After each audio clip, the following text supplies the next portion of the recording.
2022-2023 시즌 2라운드 토트넘 대 첼시 런던 더비 전쟁의 서막을 알렸습니다.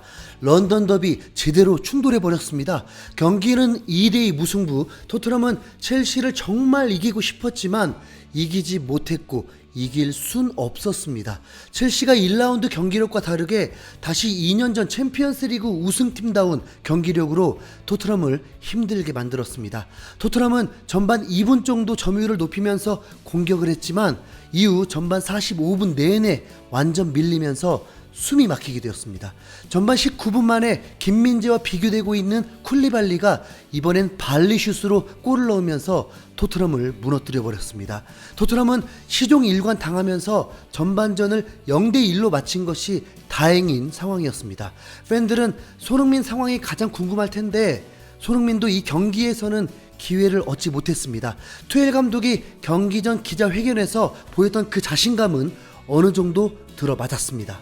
손흥민을 상대해야 하는 윙백 제임스를 센터백으로 내려앉히고 제임스보다 더 피지컬과 힘이 좋은 선수를 출격시켜서 손흥민을 막아섰고, 또 워낙 첼시가 경기를 장악했다 보니 역습 기회조차 거의 없었습니다.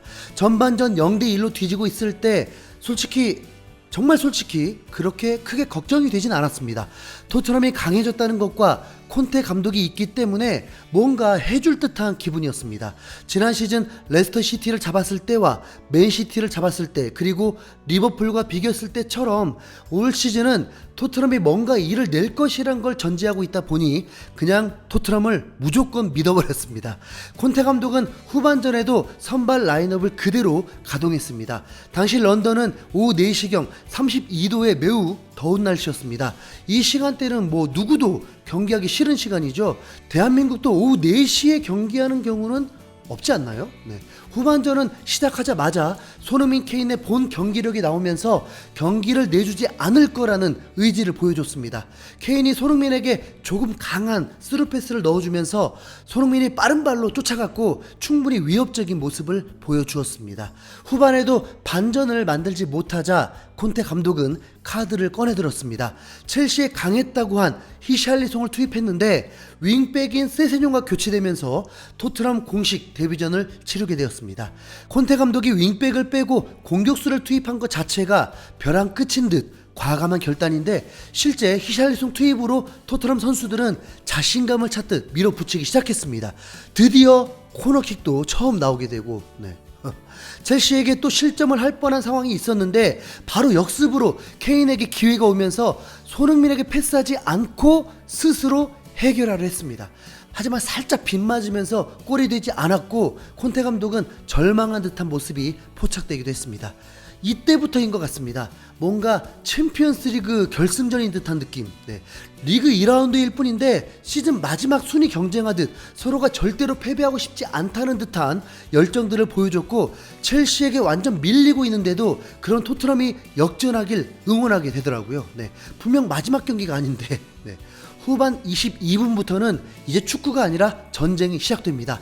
벤탄쿠르가 하베르츠에게 볼을 뺏기면서 위기가 생기자 벤탄쿠르가 끝까지 책임을 지기 위해 쫓아가며 태클을 시도했습니다. 상황으로 볼 때는 벤탄쿠르의 파울이 부러질 듯 했는데 주심은 휘슬을 불지 않았고, 이에 하베르츠가 분노하면서 선심에게 강하게 어필하기 시작했습니다. 그래도 경기는 중단되지 않았고 급기야 손흥민이 골에 관여된 패스와 함께 호이베르의 중거리 슛으로 동점골이 되면서 첼시는 폭발해버리고 말았습니다. 콘테 감독이 기뻐하는 세레머니가 나오자 투엘이 침범을 하면서 콘테 감독에게 격렬하게 항의를 했습니다. 웃긴 놈이죠. 감독에게 항의를 해야지 왜 콘테 감독에게. 벤치 클리어링이 발생하면서 테일러 주심은 이례적으로 감독들에게 옐로우 카드를 주게 되었습니다. 호이베르의 동점은 그냥 기뻐할 수만은 없었고 한동안 경기가 중단되어 버렸습니다. 먼저는 벤탄쿠르의 태클이 파울이었다와 또 하나는 호이베르의 슈팅 상황에서 히샬리송이 옵사이드에 걸려야 한다는 것이었습니다. 둘 중 하나만 인정돼도 동점골은 취소가 되는 상황이었습니다. 개인적으로 그냥 빨리 경기가 시작되기만 바랬습니다.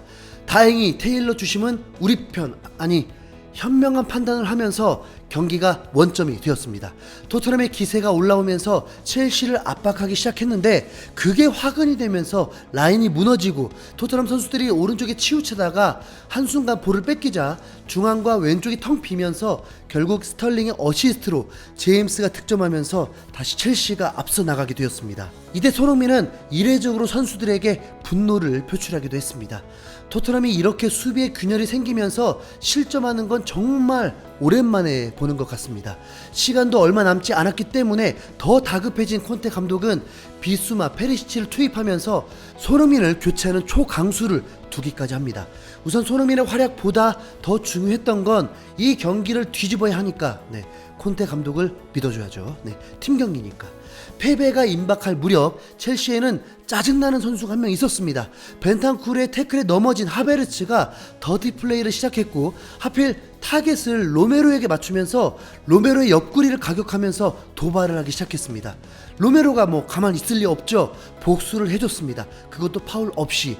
투엘 감독은 왠지 하베르츠가 사고 칠 것 같아서 교체를 해주었고 교체될 때도 느릿느릿 벤치로 들어가니까 환장을 만들더라고요. 테일러 주심은 추가 시간을 6분을 주었습니다. 토트넘은 포기하지 않고 계속 공격을 진행하면서 프리킥도 얻어내고 코너킥도 얻어내면서 기회를 만들었습니다.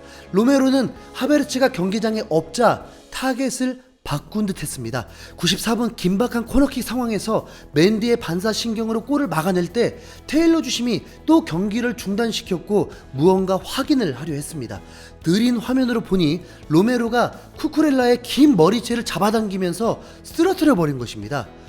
제대로 찬물에 끼얹어진 느낌이었고 최소한 경고각이었습니다. 그런데 테일러 주심은 코너킥 상황과 무관하다고 보면서 그대로 경기를 진행했습니다. 첼시에게 제대로 혼란을 준 것이죠. 그리고 토트넘은 다시 코너킥을 얻어냈고 페리시치 킥과 해리케인의 극장 헤딩골로 동점을 만들면서 토트넘 팬들을 열광케 만들었습니다. 근데 자세히 보니 이때도 로메로는 케인이 득점한 후 제임스에게 다가가 뭔가 한마디 하는 모습이 포착되기도 했습니다. 실제 케인 헤딩 슛이 제임스 무릎에 맞지 않으면 어떻게 됐을까요? 이렇게 런던 더비 첼시 원정 경기는 극적으로 무승부를 거두면서 승점 1점을 얻게 되었고 토트넘은 4위로 2라운드를 마치게 되었습니다. 이 경기가 전쟁의 서막이 된 이유는 테일러 주심이 경기 종료 휘슬을 불면서 양팀 감독이 다시 한번 제대로 충돌했기 때문입니다. 콘테 감독이 먼저 손을 내밀고 악수를 하려 했는데 투엘이 도발을 하면서 그 손을 놓지 않았고 힘겨루기를 해버렸기 때문입니다. 콘테는 심하게 당황했지만 결코 기죽지 않고 투엘과 정면 승부하듯 붙으면서 우승 멘탈리티가 무엇인지를 몸소 보여줬습니다.